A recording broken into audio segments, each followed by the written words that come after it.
on lâche pas l'affaire, parce qu'on est trop tenace, il n'y a rien à faire, on lâche rien. Bonjour, nous sommes le lundi 16 septembre, nous sommes au Chartreux devant le centre Pierre Gabrielli où notre syndicat a été déménagé. Pierre Gabrielli qui était d'ailleurs l'un des derniers présidents du conseil d'administration de notre caisse, qui était d'ailleurs CGT, et donc vous pouvez trouver la photo et une partie de l'histoire dans la dernière bonne cause. On va bien sûr parler des salaires et de la classification présentée par l'employeur lors des dernières négociations. On est actuellement en tournée de prise de parole pour essayer d'éclaircir la situation rendue un peu complexe par l'employeur. Pour vous aider à vous y retrouver, on vous a mis à disposition sur le LIAM du syndicat un petit tableau Excel de façon à transposer vos salaires actuels dans la nouvelle grille proposée. On vous invite donc tous et toutes à tester ce simulateur pour savoir comment vont évoluer les choses pour vous si cette classif passe. Autre info, à l'ordre du jour du CSE qui s'est réuni mardi dernier, la ligne managériale du service ATMP. Dès l'annonce de la réorganisation par le DG en juin, la CGT avait prévenu. Pas de mutation forcée, pas de cession d'activité. On a été entendu. Cette réorganisation consiste en fait à créer un poste de responsable.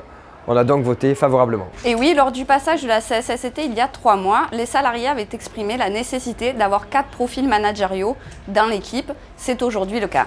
Et ce, grâce à l'implication des salariés du service et aux interventions répétées de la CGT. On le sait et les collègues de Aix nous l'ont confirmé, il manque encore du personnel pour pouvoir mener à bien notre mission de service public. Une véritable souffrance au travail s'est exprimée lors de notre dernière visite d'inspection de la CSST sur le site. Les employés du site avaient vraiment l'impression d'être volontairement laissés à l'abandon par leur direction. Sachant que la branche accident de travail de la Sécu est excédentaire et donc du coup a aiguisé l'appétit du privé depuis bien longtemps. On attend donc des réponses concrètes de notre direction. Il faut savoir que suite à notre victoire au tribunal sur ces sujets de santé et sécurité au travail, le cabinet d'audit Permasens avait été mandaté pour une étude sur les conditions de travail et qu'il s'est penché entre autres sur ce service. Ce matin, nous avons eu une rencontre avec son intervenante et la direction a affirmé vouloir présenter un plan d'action le 18 octobre. On le voit, les questions de salaire, de conditions de travail et de sécurité sociale sont étroitement liées. La volonté de casse de service public menée par le gouvernement ne s'est pas évaporée avec l'arrivée de Michel Barnier au gouvernement, loin de là.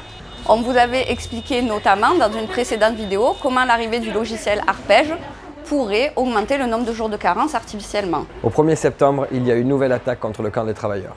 Pour les arrêts de travail maladie, les week-ends ne sont désormais plus indemnisés. On veut nous faire croire que la législation doit s'adapter à l'outil informatique. En fait, c'est encore un déremboursement supplémentaire en douce pour casser l'image de notre Sécu et développer la logique assurantielle. Pour terminer, on tient à saluer les collègues de Saint-Louis, de l'accueil de Saint-Louis, qui ont déménagé depuis le 8 septembre sur Grand Littoral. Une pensée également pour nos collègues de Turc-Amérique qui ont été mutés de force donc au patio, sans champagne ni fanfare. Le point commun des deux, c'est tout simplement que les deux services ne peuvent prétendre à une prime de mobilité. Enfin, on est solidaires de nos camarades de l'URSSAF Parcain qui ont été très injustement mis à pied. On sera évidemment au rassemblement ce vendredi pour les soutenir et pour bien expliquer à la direction qu'on ne laissera pas faire. Continuez à nous suivre et vous le savez, on lâche rien. Nous on lâche pas l'affaire. Oh Monique, t'as testé le simulateur? C'est important pour ton salaire. C'est sur l'IAM 131 CGT. Eh ouais, ma foi, Minotte. Mon mari, Marcel, il a même testé la simulatrice. Mais lui, il est même pas au courant.